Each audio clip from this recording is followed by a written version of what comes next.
आज जो हम श्लोक करेंगे ये बहुत ही इंपॉर्टेंट श्लोक है, गुरुर न सस्यात। पर ये जो श्लोक है ये बहुत इंपॉर्टेंट है, जो कि है गुरुर न सस्यात, स्वजनो न सस्यात, पिता न सस्यात, जननी न सस्यात, देवम न तत्स्यात्, न पतिश्च सस्यात्, न मोचयेद् यः समुपेत मृत्युम। ये बहुत इंपॉर्टेंट श्लोक है, ठीक है। और ये ऋषभ देव का श्लोक है और ये बहुत इंपॉर्टेंट है। किस प्रोस्पेक्टिव में? ये उस प्रोस्पेक्टिव में इंपॉर्टेंट है कि हमारे जीवन में जितने भी संबंध हैं, चाहे वो माता हो, पिता हो, देवता हो, गुरु हो, दोस्त हो, जितने भी पति हो, पत्नी हो, जितने भी संबंध हैं, वो संबंध का एक ही मतलब है, एक ही कार्य है कि हम भगवान के भजन भक्ति में लगे। और अगर वो संबंध हमको इस कार्य में नहीं लगाते हैं तो फिर उस संबंधों के होने नहीं होने से कोई भी लाभ नहीं है। ये ऋषभ देव ये भागवत के 11वें स्कंद के 11वें अध्याय का 13वां श्लोक, ये ओ सॉरी 5वें स्कंद के 5वें अध्याय का 18वां श्लोक। तो ये ऋषभ देव ये बात को बता रहे हैं, ये बहुत इंपॉर्टेंट है। एक बार मैं फिर से आपको डिक्टेट कर देता हूं। तो श्लोक इस प्रकार है, एक बार ध्यान से सुन लीजिए।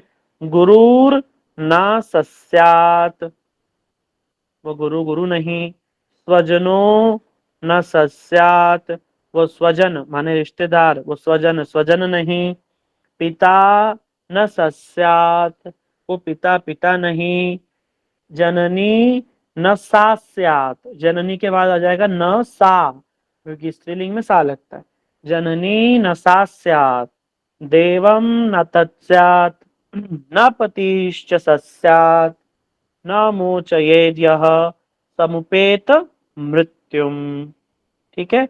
ये श्लोक है कि असदगुरु की निंदा।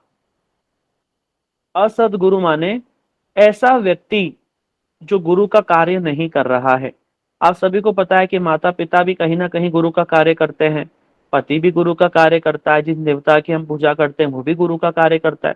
तो इन सभी की जो वैल्यू है कब तक है? जब तक कि वो अपने वचनों से उनके आश्रित लोगों को भगवान की भक्ति में नहीं लगाता। अगर वो भगवान की भक्ति में लगाएगा तो जो भी उनके आश्रित भक्ति करेंगे वो भक्ति करके जन्म मरण से छूट जाएंगे, मृत्यु के भय से। सिर पे मंडराती हुई जो मृत्यु है उससे उनकी रक्षा हो जाएगी। अगर वो ठीक ठीक रूप में शुद्ध भक्ति की बात अपने अनुगत जनों को बताएंगे तो फिर उनकी रक्षा हो जाएगी। लेकिन अगर नहीं बताता है,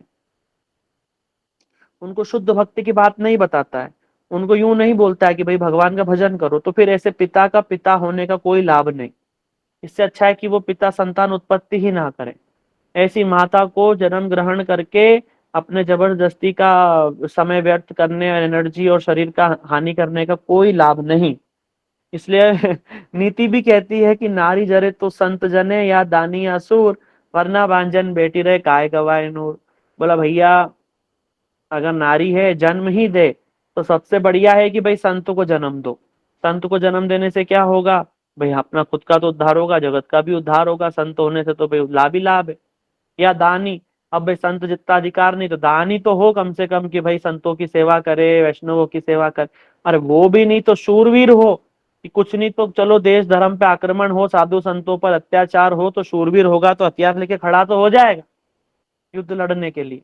बोला शूरवीर भी नहीं है, फट्टू औलाद पैदा कर दी, किसी काम की नहीं, डरपोक है, निर्भीक भी नहीं,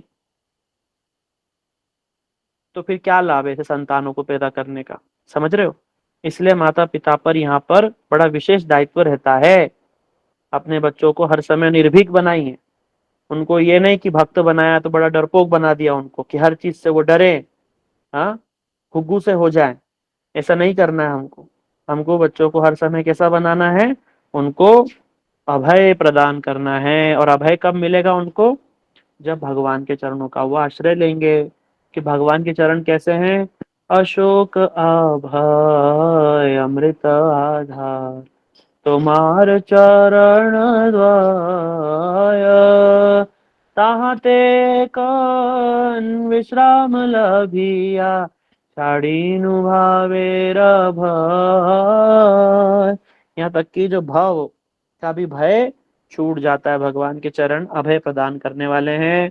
इसलिए इस श्लोक का कहने का मतलब ये है, ऋषभ देव अपने पुत्रों को समझा रहे हैं, देखो बच्चों, वो गुरु गुरु नहीं है, वो तो रिश्तेदार रिश्तेदार नहीं है, वो पिता पिता नहीं है, वो जननी माता माता नहीं है, वो देवता देवता नहीं है, वो पति पति नहीं है, जो अपने अनुगत लोगों को मृत्यु रूपी भय से बचा नहीं पाए।